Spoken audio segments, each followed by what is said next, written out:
Prostitusi termurah di dunia, kencan seharga rokok eceran. Hampir tengah malam di dekat pusat perbelanjaan Hupley, salah satu sudut kota Harare yang miskin, seorang bocah yatim piatu berusia 15 tahun berdiri di sudut jalan yang gelap. Maslain namanya. Dia terpaksa menjajakan diri karena terdesak kesulitan ekonomi di Zimbabwe yang morat-merit. Maslain harus waspada. Para pekerja seks komersial yang lebih senior tak segan-segan memukuli saingan mereka yang lebih belia. Namun tak ada pilihan lain, dia harus melakukannya agar makanan bisa tetap terhidang di meja makan keluarganya. Maslain tak sendiri, diperkirakan ribuan gadis muda seperti dirinya juga terjun ke dunia prostitusi setelah ekonomi negara ini hancur lebur selama bertahun-tahun di bawah diktator Robert Mugabe. Demikian ditulis Zimbabwe Today tahun 2017 lalu.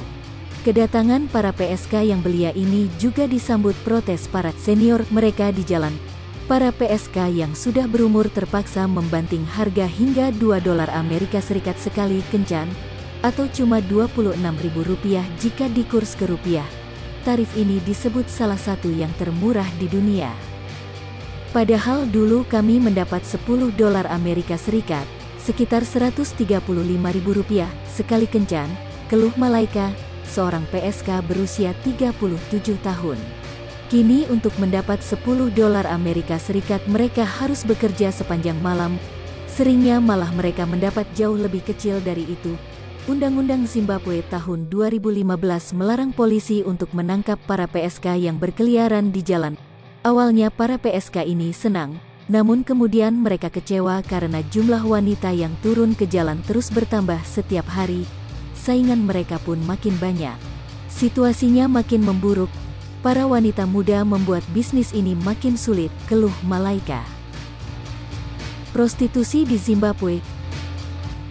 Talen Jumo, aktivis sosial dari LSM Kastwe Sisterhood, menilai jumlah gadis muda yang turun ke lembah hitam ini akan makin banyak seiring ekonomi Zimbabwe yang makin memburuk. Tanpa bekal pendidikan, kemampuan dan pengalaman kerja, satu-satunya jalan untuk bertahan hidup adalah menjanjakan diri di jalan.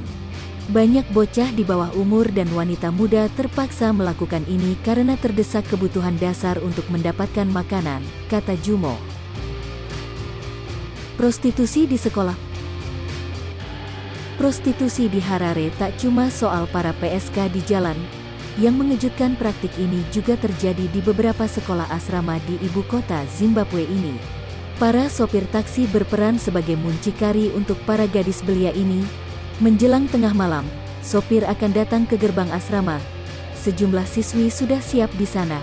Para pria hidung belang akan memilih wanita yang mereka mau kemudian pergi ke hotel. Berbeda dengan para PSK yang menjajakan diri di jalan, kebanyakan para pelajar putri ini selektif dalam memilih klien mereka. Hanya orang-orang kaya dan berpengaruh di Zimbabwe yang bisa berkencan dengan mereka. Tentu tarifnya juga berkali-kali lipat dari PSK di jalan. Para gadis ini punya muncikari yang mencarikan mereka klien, mengenalkan mereka dengan orang-orang berduit, kata seorang muncikari. Kadang para bos ini bahkan meminta kencan dilakukan di kamar hotel yang gelap gulita agar para wanita ini tak mengenali mereka.